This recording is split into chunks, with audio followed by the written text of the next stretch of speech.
I'm 34F, and I finalized my divorce from my ex-husband Derek 36M about 6 months ago. We were together for nearly a decade, but in the last few years, I felt like I was living with a stranger. He wasn't abusive or cheating, just completely checked out. Conversations turned into one-word answers. Date nights stopped, and any attempt to address the distance was met with gaslighting or dismissiveness. I was tired of fighting to be seen in my own marriage, so I made the decision to leave. My family wasn't supportive. My parents told me that marriage takes work and implied I had just given up too easily. My younger sister, Jessica 32F, was the worst of all. She's been married to Ryan 35M for 6 years, and according to her, their marriage is flawless. She never misses a chance to remind me of that. At family gatherings, she'd slip in little digs, casual enough to seem harmless, but pointed enough to sting. Things like, not everyone is willing to put in the effort to make a marriage last. Or Ryan and I just get each other. Maybe that's what was missing in your relationship.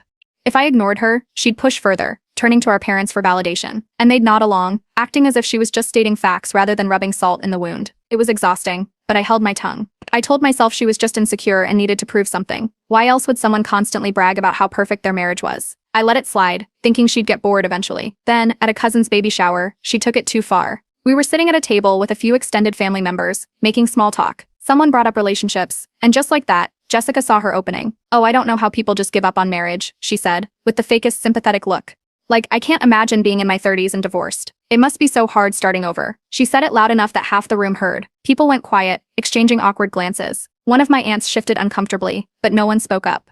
Jessica kept going, making a show of squeezing Ryan's hand. "Ryan and I never let things get to that point. We communicate, we make time for each other. Some people just don't try hard enough." I felt the heat rise in my face, but I refused to react. I just smiled, nodded, and let her have her moment. Because in that moment, I made a decision. I was done letting her get away with this. A few weeks later, I stumbled across something interesting. I wasn't looking for dirt on Ryan, but life has a funny way of giving you what you need when you need it. A friend of mine, who had no idea about my history with Jessica, sent me a screenshot from a dating app. It was a profile of a man named Ryan, claiming to be in a complicated marriage and looking for excitement. It was him. At first, I wasn't sure what to do with it. Maybe it was a fake profile. Maybe someone was using his pictures. But the more I thought about it, the more things started clicking into place. Ryan had always been a little too charming, the kind of guy who made every woman feel special, even ones he shouldn't. He was flirty, always texting on his phone, always had a reason to step away at family events. I had brushed it off before, but now I was paying attention. So, I started watching. It didn't take long to find more. His social media habits were interesting.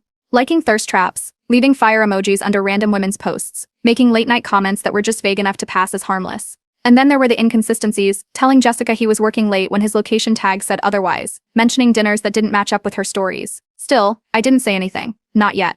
Because Jessica was still running her mouth. At another family dinner, she smirked at me over a glass of wine and said, "Have you considered dating yet? Or is it hard when people see the divorce on your record?" I just smiled, because by then,